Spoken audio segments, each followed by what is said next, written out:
कुछ terms and condition नहीं है। हाँ, बस फोन नहीं चला पाएंगे, प्यार करना पड़ेगा आपको, तो लेकर आया करेंगे। पता है भाई, पहले तो बच्चे ही मोबाइल, अभी तो समझ में आता है कि छोटे छोटे बच्चे मोबाइल चलाते हैं, तो टीचर भी मोबाइल चलाने लगे।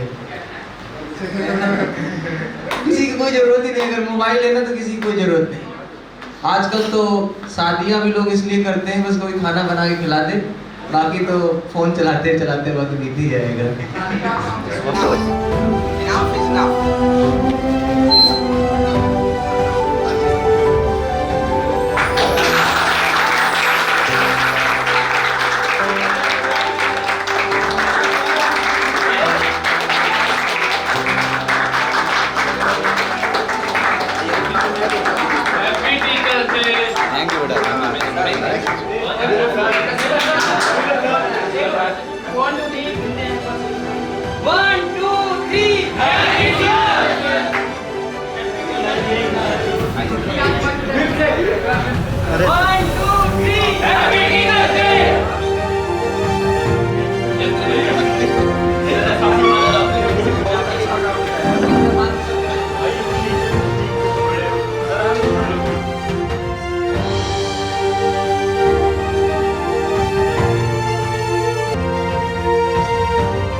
तो ये आपको पता होगा कि ये प्रेसिडेंट रह चुके, पहली बार वाइस प्रेसिडेंट भी रहे, उसके बाद में फिर ये प्रेसिडेंट भी रहे। सेकंड टर्म जो थी प्रेसिडेंट की वो इन्हीं के पास थी। 2 बार पहले राजेंद्र प्रसाद रहे, उसके बाद में फिर राधाकृष्णन भी रहे।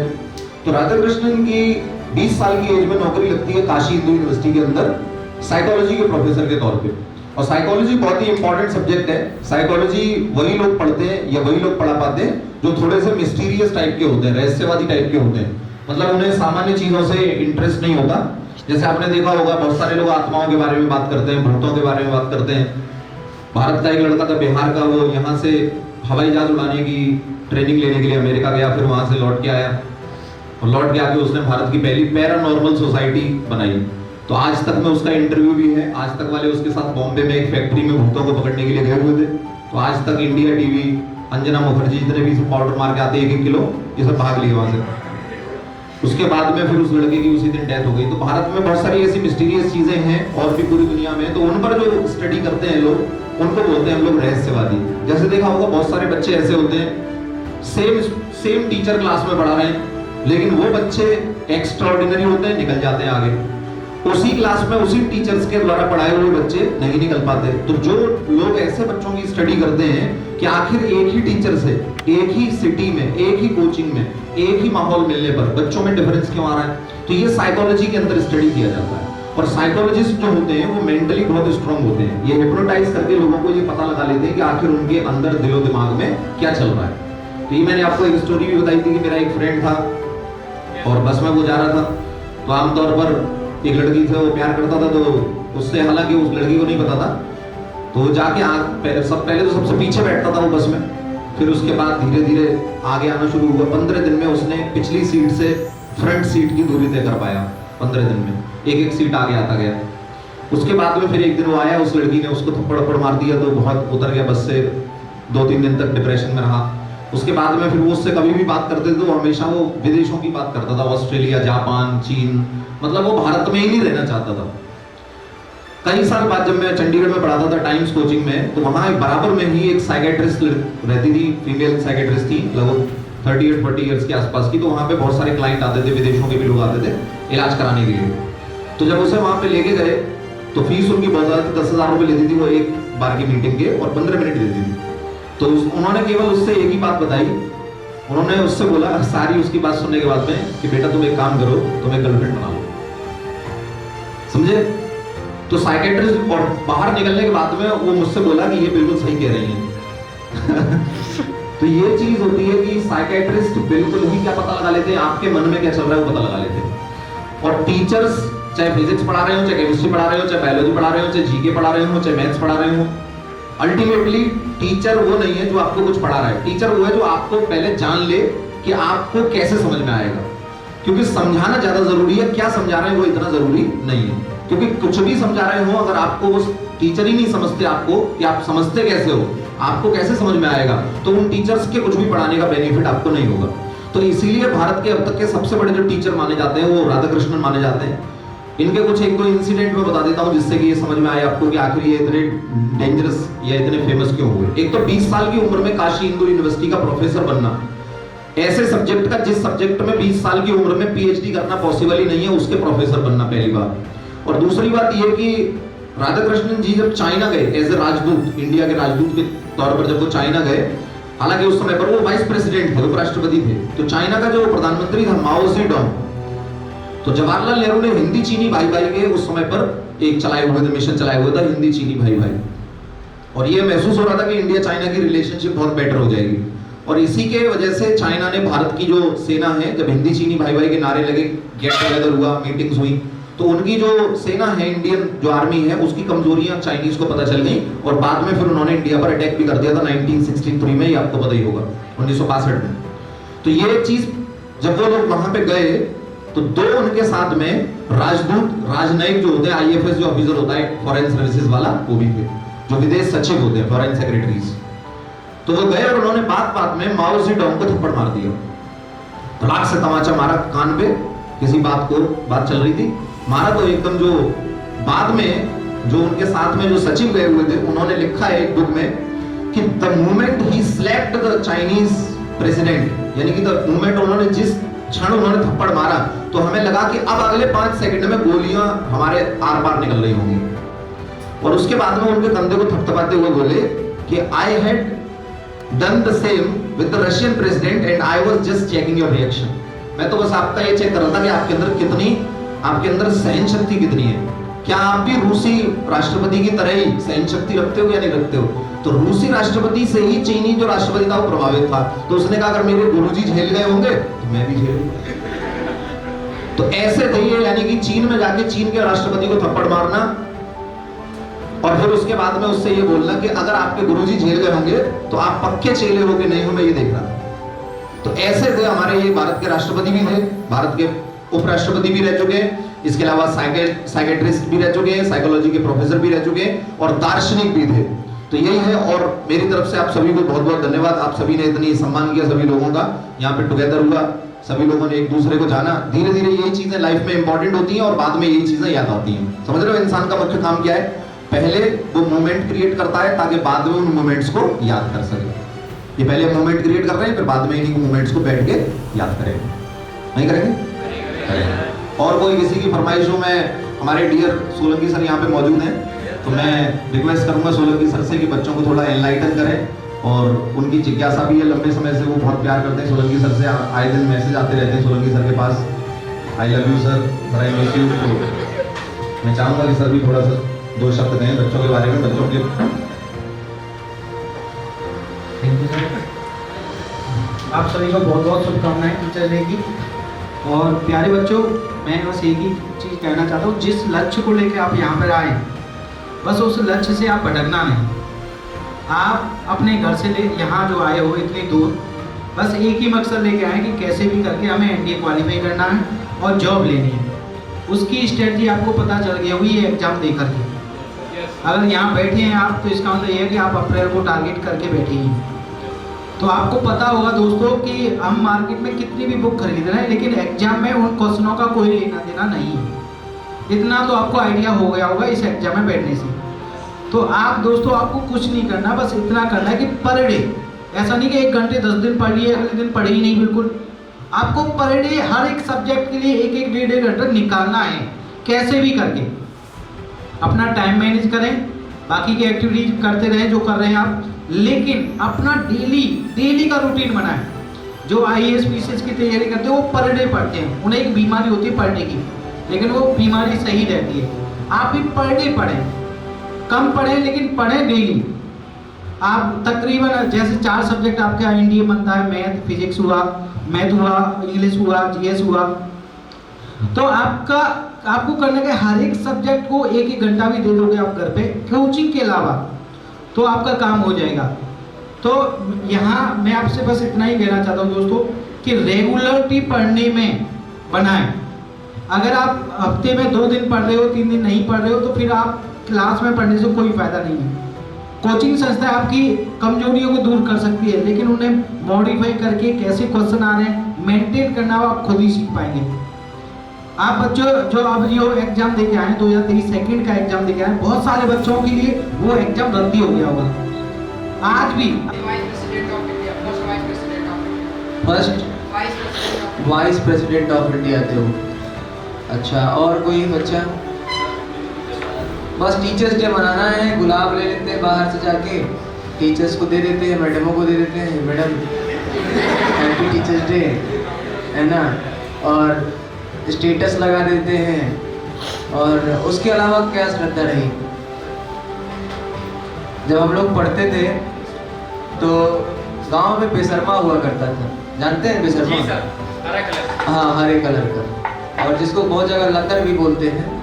तो तालाब पे या नाले में मिलता था, नहर में तोड़ लेते थे। और सर जी क्या करते थे, और जो एक मॉनिटर होता था क्लास का, जिससे दुश्मनी रहती थी, पूरी दुश्मनी वो उसी से निकालता था। पूछने लगता था संस्कृत में श्लोक और मैथ का क्वेश्चन पूछता, जो बता लेंगे तो ठीक है, नहीं बताते थे तो ऊपर से यहाँ से मारना शुरू करते थे, यहाँ तक मारते थे, और एकदम लाल हो जाता था पूरी तरीके से, पूरा एकदम उपट जाता था अलग तरीके से कि हाँ। स्थिति ये थी कि घर में भी नहीं बता सकते, कि घर में बताएंगे तो बड़ी बेइज्जती होगी, ठीक है, बेइज्जती होगी और लोग क्या कहेंगे, और घर वाले अलग से। आज की डेट में अगर कोई टीचर आपको मार दे, सारा शिक्षक डे गायब, आओ बाहर, बाहर आओ, नहीं बाहर आओ, देख लेंगे फोन पे फोन, बाहर आओ, समझ रहे हैं? कहाँ से जाओगे? जाओगे तो मेरी तरफ से ही ना, आनंद भवन से होके निकलोगे, अल्लाहपुर से जाओगे, कहीं भी जाओगे, आओ देख लेते हैं। तो सारा टीचर्स डे क्या हो गया? दिल के अरमासुओं में बह गए। तो टीचर्स डे का असल मतलब क्या हो गया?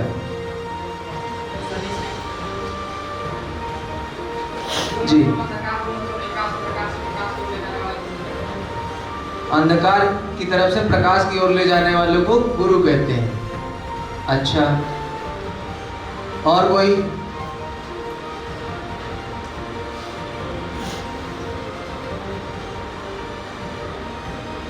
जैसे आप जब सुबह 7 बजे उठते हैं, 7 बजे की क्लास होती है, 6 बजे उठते हैं और 7 बजे आ जाते हैं, वो भी व्यक्ति अपना सब कुछ छोड़कर आपके कारण सुबह वो भी समय से उठकर आपको टाइम से आता है और पढ़ाता है। जो कंपनी सैलरी दे रही है, सरकार दे रही है, वो खुश है उसमें, अपने परिवार के साथ वक्त नहीं बिताता, अपने बच्चों के साथ वक्त नहीं बिताता, वो समझता है कि मेरा सारा कुछ सब कुछ मेरे यही अपने बच्चे हैं।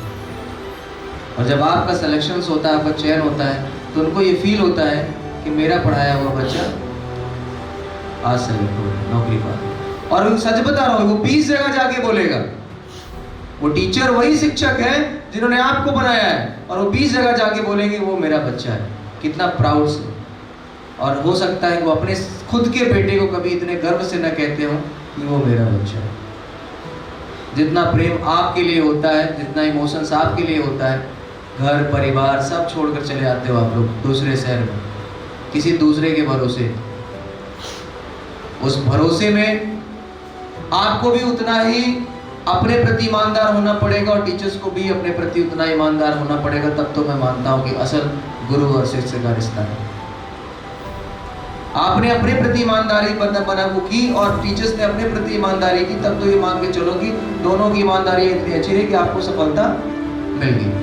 आप कोई भी गलती करें और टीचर उसको टोक दे, बेटा ये गलत है, मैं मानता हूं कि आपको लोग ऐसा उस समय आपको फील होगा, सर तो हमको जबरदस्ती टॉर्चर कर रहे हैं, सर तो ऐसा कर रहे हैं। मेरा एक बच्चा है, मेरे से कई बार समझाते समझाते उसके माँ बाप से भी हो गई थी, उससे भी हो गई थी, और वो लास्ट में जब सिलेक्ट हो गया, आज भी वो मैसेज करता है, सर आज जो भी हो सब आप ही की वजह से, मेरी वजह से कुछ नहीं, मैंने तो केवल यार टोका था कि आप ही गलत करते हो, 2-4 जगह बोल दिया, टोक दिया, हो गया।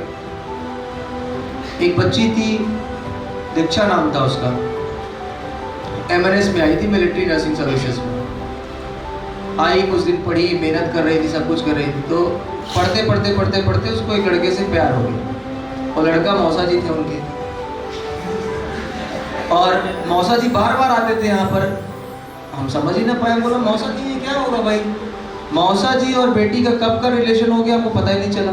हमने उनके पापा से बता दिया। हमने बाहर मार्केट में देखा तो रात में 10 बजे सामने डोसा की दुकान में डोसा खा रहे थे। हमने कहा तो गर्ल्स हॉस्टल में रहती, इतनी रात में यहाँ क्या कर रही है। तो उसके पापा को फ़ोन किया, वही गाड़ी में बैठे बैठे ऐसा है, पता चला मौसा जी आए हैं, आपने भेजा है क्या। बोले नहीं, मौसा जी से क्या लेना देना। हमने कहा मौसा जी तैयार हो जाते हैं और साथ में लेकर जाते हैं, घुमाते हैं और अपना वो करते हैं। गुस्सा आ गई हमारे ऊपर कि आपने हमारे पापा को बता दिया। हमने कहा बिल्कुल बताएंगे भाई, आप एक विश्वास से आई हैं यहाँ पर, या आप एक विश्वास से आए यहाँ पर, आपने गलत किया है। उसको फील हुआ, रियलाइज हुआ, मौसा जी तो चूरन हो गए। और उसके बाद बिटिया पढ़ने लगी और फाइनली MBBS कॉलेज में उसका हो गया। तो ये जो सफलता मिलती है ना, हमारी कमियों को यार कोई बोलने वाला होना चाहिए बस, कि सर ये गलत है या बच्चे ये गलत है। जब आप आदमी क्या करता है ना, जबरदस्ती, मम्मी क्या करती, पैर हिलाते रहते हो ना, ऐसे बैठे तो पैर हिलाते रहते हैं, ऐसे पैर मत हिलाओ, डांटती मम्मी, सीधा बैठो, सीधा बैठ गए। खाते समय चपर चपर चपर मत किया करो, बोल दिया ना, नहीं तो यहाँ बैठ के मत खाओ, उधर। आपने चपर चपर करना बंद कर दिया। तेरे नाम की तरह लड़के पहले बाल झाड़ लेते, ये कैसा बाल झाड़ना, लाओ काट देते कहीं से, 2 घंटा मार दी, पापा आए 2-4 जूता मार दिए, ठीक, बाल कट गए। आराम करते रहते थे। रात में जब पापा सो जाते तो पापा के पैंट में हाथ चला जाता था, 10 की मिलेगी कि 20 की मिलेगी, समझ रहे हैं। मम्मी पकड़ के कूट दी, उस दिन से चोरी बंद, समझ रहे हैं। तो हर काम, अगर कहीं भी कोई काम गलत हो रहा है और कोई आदमी, एक आपका सच्चा दोस्त वही है जो आपकी कमियों को करने, गलती करने से रोके, आपकी बुराइयों को बता दे कि ये आपकी कमी है। एक अच्छा दोस्त वही आदमी कहता है कि दोस्त उसको बनाना चाहिए जो अपने से सीनियर है, काफ़ी सीनियर हो। बुजुर्गों को बनाओ ना दोस्त, गजब की चीज़ें मिलेगी जानने को। बड़ों को बनाइए अपने, ठीक है आप अपनी मित्रता कर रहे हैं, एक दूसरे से कर रहे हैं, करिए, लेकिन जिसको आपने अपना दोस्त बनाया वो उतना काबिल है या नहीं, ये भी जानना जरूरी है। फिलहाल सोचने समझने की बात तो ही। आप लोग इसी चीज़ को रील्स में देखते हो, बड़ा अच्छा लगता है, वाह क्या बात, मियाँ बीवी के झगड़े तक आप लोग देखते रहते हैं, है ना। एक लड़का गया नदी में कूद जाता है, उसको भी लाइक करके शेयर कर देते, गजब चल तुम्हारा, कल हम भी कोशिश करेंगे। पता चला आप जब मारे तो गंगा जी में बह गई, ठीक। तो रील्स, अच्छा कल मैं भी रील्स देख रहा था, रात में 12 बजे से स्टार्ट किया, रात में 3 बजे तक रील्स स्क्रॉल करता रहा। सोच रहा था कि रील्स एक ऐसी चीज़ है जो आने वाले समय में बच्चों को ले डूबी। हमको फील हुआ कि हम तो रील्स बना ही नहीं पाते हैं, और वहीं बच्चों को देख लो, छोटे छोटे बच्चे एकदम वॉइस ओवर में रील्स बना दे रहे हैं एकदम तगड़े से। छोटा छोटा बच्चा, अजीब नान छोटे छोटे होते हैं, तो वो सब क्या करते हैं, एकदम गजब का रील्स बनाते हैं पराशर सर। अगर आपको बोल दिया जाए कि ऑडियो चलाते हैं, आप उस पर रील्स बना दीजिए, तो नहीं बना पाएंगे। लेकिन आजकल के बच्चे, इसीलिए बोले कि आने वाले समय में एप्पल 15 Pro Max लेकर आएंगे सर, पहले से वीडियो बनाते हैं, समझ रहे हैं। हाँ, तो इससे फायदा होगा ना, बाद में कुछ दिन तो पापा ले लेंगे, चलाया करेंगे, फिर बच्चा बड़ा हो जाएगा तो चलेगा, क्या करते हो। तो भाई पराशर सर से गुजारिश है कि थोड़ा सा डॉक्टर साहब के बारे में कुछ बताएं। आज टीचर्स डे है, तो बाबा पराशर बाबा बहुत बहुत शुभकामनाएं सभी जितने भी स्टूडेंट्स हैं, हमारे साथी हैं यहाँ पे, सभी को। आप लोगों ने जो प्रोग्राम किया है बहुत ही अच्छा प्रोग्राम था, और इतने मन से सभी लोग यहाँ पे इकट्ठा हुए, क्योंकि वैसे बहुत सारे लोगों ने तो छुट्टी भी मार दी, और केक वगैरह लेके आए, खाने की भी बहुत सारी चीज़ें, समोसे, कोल्ड ड्रिंक वगैरह सब चीज़ें आप लेके आए हो। और ये इस तरीके की गैदरिंग्स जो होती हैं वो थोड़ा सा एक इंटरेक्शन उससे बढ़ता है, और आपसी जो जैसे एक इंट्रोवर्सी रहती है, इंट्रोवर्ट बहुत सारे लोग होते हैं जो अपनी बात नहीं रख पाते, कह नहीं पाते। जैसे कई बार हम जाते हैं कहीं पे रिपोर्टिंग के लिए या कहीं पे इंटरव्यूज़ के लिए, तो वहाँ देखते हैं कि बच्चे बोल नहीं पाते, तो इस तरीके की जो गैदरिंग्स होती हैं उससे कहीं ना कहीं बच्चों का जो इंट्रोवर्शन है, मतलब वो जो इंट्रोवर्सी होती है उनकी, यानी अंतर्मुखी टाइप के होते हैं, बाहर कुछ बात नहीं कह पाते, तो उनको थोड़ा सा गेट टुगेदर हो जाता है, तो उनको लगता है कि नहीं ये इस तरीके की मीटिंग्स कोई बहुत बड़ी चीज़ नहीं है, तो ये खुलने लगते हैं। फिर वो इंटरव्यू के लिए ये चीज़ बहुत अच्छी है। और ये जितने भी स्टूडेंट्स हैं वो सभी को समझना चाहिए कि हम ये जो शिक्षक दिवस मनाते हैं वो इसलिए मनाते हैं कि शिक्षक का जो बिहेवियर है उसको आमतौर पे हम देखते हैं कि टीचर पढ़ाने आते हैं, पढ़ा के चले जाते हैं, लेकिन कहीं ना कहीं उनके अंदर भी ये जो बचपन है वो सारी चीजें मौजूद रहती हैं, तो वो कहीं ना कहीं नॉर्मली हम लोगों को देखने को नहीं मिलता। लेकिन टीचर्स डे पर और बहुत सारी दूसरी ऐसी जो ओकेजन्स रहती हैं उन पर वो चीजें देखने को मिलती हैं, तो लगता है कि ये भी हमारे जैसे ही लोग हैं, तो एक फ्रेंडशिप वाली टीचिंग की जो बिहेवियर है वो स्टेब्लिश हो पाती है। और दूसरा जो एक्स्ट्रा ऑर्डिनरिज्म है, जो हमारे ये सर्वपल्ली राधाकृष्णन डॉक्टर साहब हैं,